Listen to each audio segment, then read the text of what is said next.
आणि आता पाहूयात मुंबई उपनगरातल्या 9 घडामोडी। मुंबई पालिकेची मालमत्ता कर वसुली चांगलीच रखडली। येत्या 15 दिवसात 3000 कोटींच्या वर मालमत्ता कर वसूल करण्याचं पालिकेसमोर आव्हान।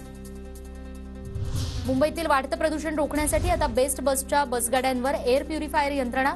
पहिल्या टप्प्यात 100 गाड्यांवर बसवलेल्या यंत्रणेचं लोकार्पण।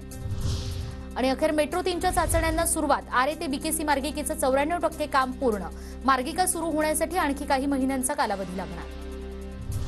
कल्याण, डोंबिवली, उल्हासनगर आणि भिवंडीला एकच परिवहन सेवा।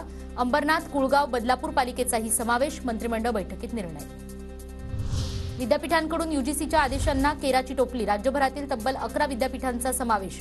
वारंवार सूचना देऊनही देशातील जवळपास 160 राज्य विद्यापीठांनी लोकपाल नेमलेले नाही। आंबा निर्यातीला प्रोत्साहन देण्यासाठी एपीएमसी मार्केट 24 तास खुलं राहणार। व्यापारासाठी अत्यावश्यक सुविधाही पुरवण्यात येणार।